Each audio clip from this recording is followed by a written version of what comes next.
नमस्कार, आप देख रहे हैं द हिंद 24 न्यूज और मैं हूं आपके साथ साक्षी।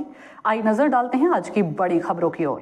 सूरत शहर के सार थाना जोन में पासोदरा से हाईवे को जोड़ने वाला सड़क मार्ग रेलवे लाइन से होकर गुजरता है, जहां पिछले 2 वर्षों से आम जनता भारी परेशानियों का सामना कर रही है। इस समस्या को लेकर आम आदमी पार्टी के स्थानीय पार्षद महेश भाई आंगणन द्वारा प्रशासन और रेलवे दोनों का ध्यान आकर्षित किया गया, फिर भी निष्ठुर प्रशासन और सरकार कोई कार्रवाई नहीं कर रही है।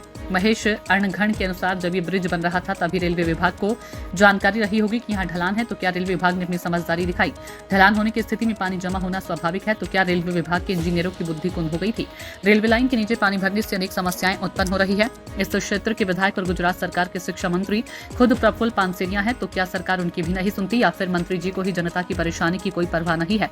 ये एक बड़ा सवाल है। अब पार्षद महेश अणघण ने यह भी कहा कि जब ये ब्रिज बन रहा था उस समय यदि सांसद ने ध्यान दिया होता तो ये समस्या पैदा नहीं होती, लेकिन सरकार में बैठे अनपढ़ लोगों के कारण ही आज जनता को इतनी परेशानियों का सामना करना पड़ रहा है।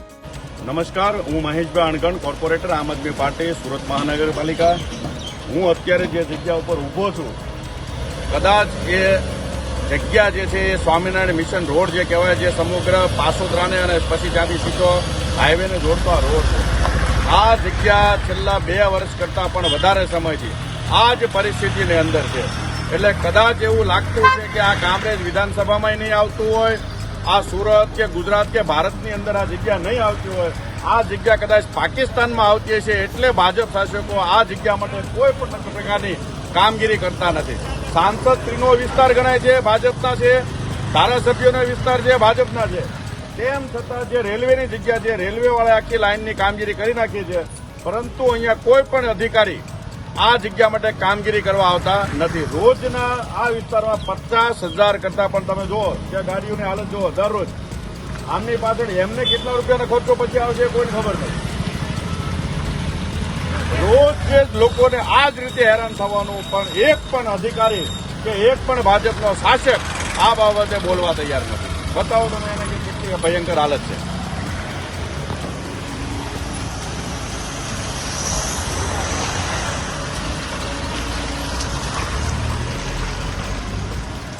જો ગાડી હમણાં આવે,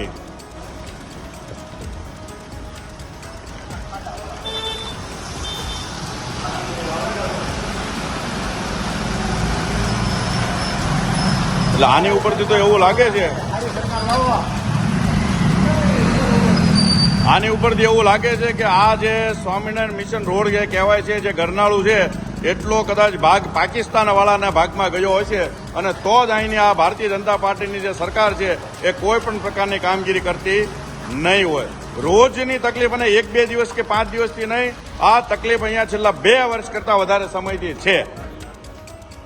અહીંયા કોઈ પણ સંજોગોની અંદર ડામર રોડ ચાલે એમ છે જ નહીં, પરંતુ વારે વારે અમુક પ્રકારની કોઈ ફોટા સેશન કરવા માટે લોકો આવી જાય, 2 ગાડી નખાવી જાય અને પછી પાછું એનું એ પૈસા બનવાના પૈસા બની જાય, પરંતુ સમાધાન થતું નથી। આ જગ્યા ઉપર કમ્પલસરી સીસી રોડની જરૂરિયાત છે।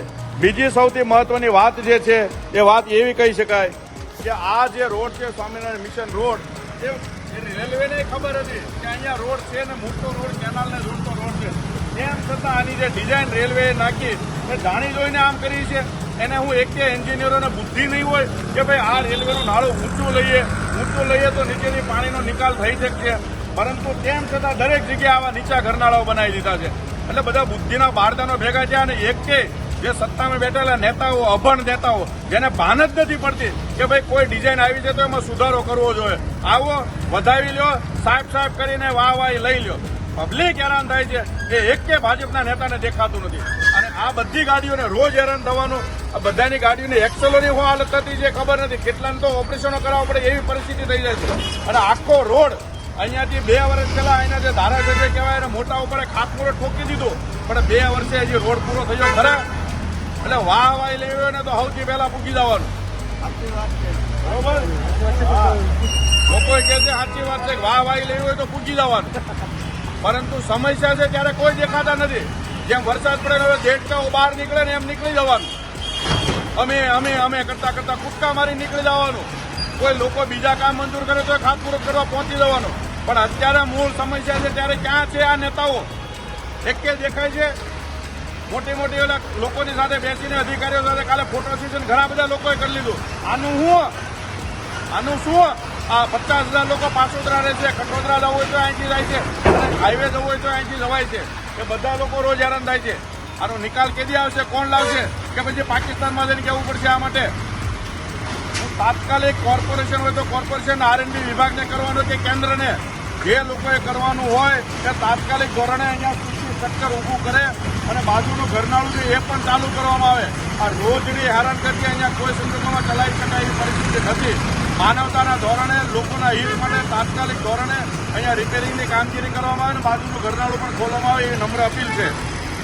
બતાવો લોકોને.